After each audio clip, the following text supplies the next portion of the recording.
बिस्मिल्लाहिर्रहमानिर्रहीम। प्यारे दोस्तों, पहाड़ों के दामन में एक छोटा सा गांव आबाद था।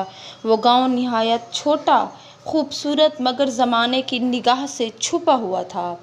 उसी गांव में एक बेवा औरत जमशेदा नाम की रहा करती थी। उसका शौहर कई साल पहले एक हादसे में वफ़ात पा चुका था और उसका इकलौता बेटा शहर जाकर गायब हो गया था। जमशेदा ने ज़िंदगी के हर रंग को सब्र और खामोशी से कबूल कर लिया था, मगर उसकी तन्हाई उसे अक्सर रातों में रुला देती थी। जमशेदा का गुजारा बकरियों का दूध बेचकर और जंगल से लकड़ियाँ लाकर होता था। उसकी ज़िंदगी में कोई हंसी खुशी बाकी ना रही थी, सिवाय उस छोटे बंदर के जो रोज़ शाम के वक्त उसके सहन में आकर बैठ जाता। पहली बार जब बंदर आया, जमशेदा ने उसे भगाने की बहुत कोशिश की, लेकिन वो जाकर खामोशी से घर के एक कोने में बैठ गया। ऐसा महसूस होता था जैसे वो पनाह चाहता हो। उसकी आंखों में एक खामोश सी इल्तिजा थी और जिस्म पर जख्मों के निशान थे। जमशेदा के दिल में न जाने क्या उठा कि उसने रोटी का एक टुकड़ा बंदर की तरफ बढ़ाया। बंदर ने आहिस्ता से ले लिया और फिर कुछ दिनों में वो जमशेदा का साथी बन गया। जमशेदा उसे बबलू कहकर बुलाती थी।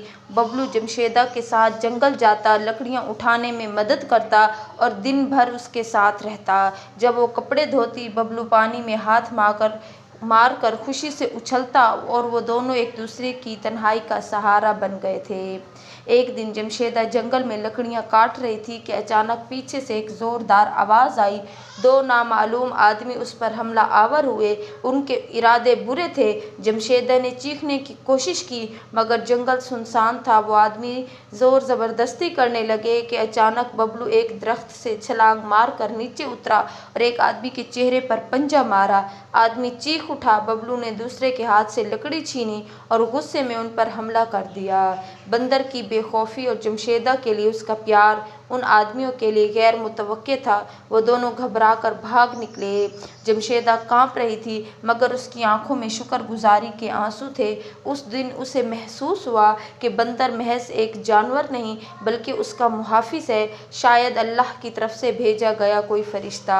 इस वाक़े के बाद गांव वालों ने भी बबलू को इज्जत देना शुरू कर दी। वो जान गए कि ये एक बंदर मामूली जानवर नहीं, बल्कि एक बेजुबान दोस्त है जिसने एक औरत की इज्जत बचाई है। जमशेदा ने बबलू के लिए सहन में एक छोटा सा झूला बांध दिया।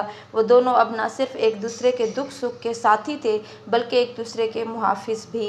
वक्त गुजरता गया, जमशेदा बूढ़ी हो गई, मगर बबलू हमेशा उसके साथ रहा। कहते हैं कि जब जमशेदा का इंतकाल हुआ तो बबलू कई दिन तक उसकी कब्र पर बैठा रहा। कुछ खाया नहीं, कुछ पिया नहीं और बिल आखिर वहीं चुपचाप दम तोड़ गया। गांव वाले ने दोनों को एक ही जगह दफन कर दिया। आज भी पहाड़ी गांव के बाहर दो छोटी कब्रें एक साथ मौजूद है। लोग जब उनके पास से गुजरते हैं तो दुआएं मांगते हैं। ऐसा बंदर और ऐसी वफा हर किसी को नसीब ना हो, मगर जो हो वो किसी फरिश्ते से कम ना हो। मोहब्बत, वफादारी, खलूस इंसान और जानवर की सूरत में भी हो सकते हैं। सच्ची नीयत और बेजुबान का दर्द अल्लाह की बारगाह में ज़रूर कबूल होता है।